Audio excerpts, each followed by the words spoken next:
बिहार और मैं श्याम नारायण। और आज हमारे साथ मरौड़ा के लोकप्रिय विधायक जितेंद्र कुमार राय जी हैं और हम विधायक जी से जानना चाहेंगे कुछ एक मुद्दों के ऊपर बात मैं करना चाहूँगा। सबसे पहला मुद्दा कि आज आप सबसे पहले न्यूज़ फॉर बिहार पर आपका स्वागत है।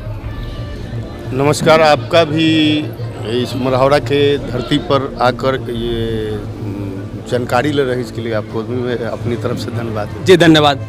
सबसे पहले मेरा क्वेश्चन विधायक जी आपसे ये होगा कि आज आप आए हुए हैं मरौड़ा प्रखंड के पहले माध्यमिक विद्यालय में स्मार्ट क्लासेस के उद्घाटन के अवसर पर। बिहार संचालन के मामले में शिक्षा की अगर हम बात करते हैं तो शिक्षा में संचालन के मामले में काफ़ी एडवांस होती जा रही है, लेकिन शिक्षा की स्थिति में सुधार कब होगा?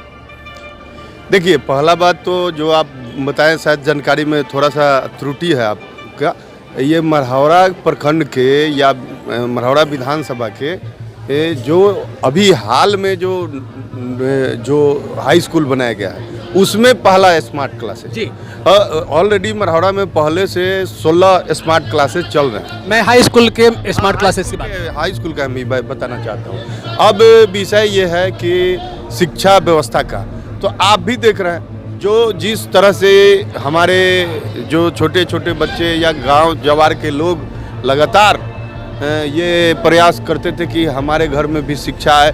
हम सरकार ने ये दावा भी किया कि हम 100% बच्चों को स्कूल तक पहुंचाने का काम करेंगे, लेकिन जो पर्याप्त संसाधन विद्यालयों में होनी चाहिए या जो शिक्षकों की संख्या होनी चाहिए, या कह सकते हैं कि आज आप ले लीजिए, मान लीजिए पूरे प्रखंड में 31 हाई स्कूल को हाई स्कूल के रूप में अपग्रेड हुआ है, लेकिन हाई स्कूल के टीचर का अभाव आज भी है।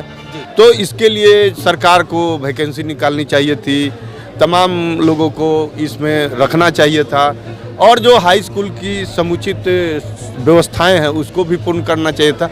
लेकिन कहीं ना कहीं उच्चतर शिक्षा में सरकार का जो उदासीन रवैया है, जिसके कारण आप देख सकते हैं आज भी मान लीजिए कि पूरे मरौड़ा विधानसभा में एक भी डिग्री कॉलेज नहीं है। तो हमारे जो बच्चे मान लीजिए कि हर गांव से, हर इलाके से जो मैट्रिक और इंटर करने का काम करेंगे, वो बीए की पढ़ाई आखिर कहाँ करेंगे? जबकि आज के डेट में बीए और एमए करने से बहुत कुछ नहीं होने वाला है। टेक्निकल पढ़ाई की आवश्यकता बहुत बढ़ गई है और समाज को आगे बढ़ाना है और बिहार को आगे बढ़ाना है, तो हम लोग को उस स्तर तक व्यवस्था करना होगा, तभी शिक्षा में सुधार हो सकता है। नीतीश कुमार का कल का एक परसों का एक स्टेटमेंट है जिसमें कि परिवार में किसी सदस्य की हत्या हो जाती है, उसके ऊपर एक परिवार के सदस्य को नौकरी मिलेगी। आप क्या कहेंगे? देखिए, हम लोग जब इस बात को बोलते हैं कि बिहार में अपराध बढ़ा है, लूट हत्या डकैती की कांडे बढ़ी है, तो इस पर सरकार के लोग कहते हैं कि ये लोग विपक्ष के लोग हैं और ये प्रचार कर, लेकिन सरकार ने इस बात को स्वीकार कर लिया। चलिए, ये अच्छी बात है कि बिहार में हत्या हो रही है और इस हत्या के वजह में नौकरी देने का काम करेंगे। तो कम से कम इस बात को तो उन्होंने स्वीकार किया कि बिहार में अपराध बढ़ा है। और जहाँ तक बात है, तो मैं ऐसे कानून में आखिर सबको क्यों नहीं, जितने तमाम बिहार में लोग हत्या होती है सबको नौकरी दे, अगर है सरकार के पास ये व्यवस्था तो। लेकिन रोजगार के मामले में बिहार सरकार पूर्णतः फेल रही है। 15 साल में बिहार में बेरोजगारी दर 46% से ऊपर हो चुका है। तब कोरोना महामारी और बाढ़ से त्राहिमाम कर रहे हैं लोग, और हमारे माननीय मुख्यमंत्री चुनाव कराने के लिए व्यस्त हैं और उनको बेचैनी है कि किस तरह चुनाव हो जाए। लोकतांत्रिक गठबंधन से एलजेपी अलग आके चुनाव लड़ने की बात कर रही है, आप क्या कहेंगे?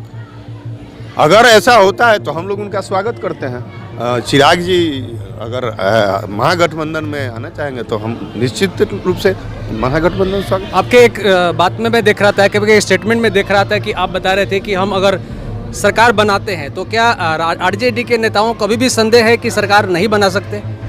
देखिए, पूरे बिहार में जिस प्रकार से कोरोना में बिहार सरकार ने तमाम लोगों को रोड पर छोड़ने का काम किया था, अब सैकड़ों हजारों किलोमीटर लोग पैदल चल के अपने घर आने का काम किया, और बिहार सरकार ने कहा कि मेरे पास पैसा नहीं है कि हम आप लोग को भाड़ा देकर घर लाएंगे।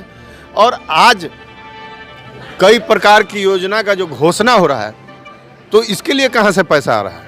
तो पूरे बिहार के तमाम लोग इस बात को समझ रहे हैं, नौजवान से लेकर किसान तक। खेती का जो समस्या है वो दिन प्रतिदिन बढ़ गया। जल जमाव से चारों तरफ खेत बर्बाद हो रहे हैं और बाढ़ के कारण लोग कई इलाके में 18 जिला बाढ़ से तबाह है। कोरोना महामारी के कारण 6 महीना से हमारे ठेला चलाने वाले, रिक्शा चलाने वाले, राजमिस्त्री काम कर, मजदूरी करने वाले, जितने छोटे छोटे लोग हैं सब लोग परेशान हैं। उनका आमदनी बंद है, लोग घर में रखे पैसे को खा रहे हैं। और इस हालात में आप बोल रहे हैं कि बहुत अच्छा है और हम लोग शंका में हैं। जनता इंतजार कर रही है, इस बार चुनाव होने दीजिए, सुपारा साफ हो जाएगा। तो ये थे मरहौड़ा से राजद विधायक जितेंद्र कुमार राय जी, जिन्होंने साफ किया कि इस बार ये पूरी तरीके से सत्ता में आ रहे हैं और पूर्ण बहुमत के साथ सरकार बनाएंगे। आप देख रहे थे न्यूज़ फॉर बिहार में श्याम नारायण।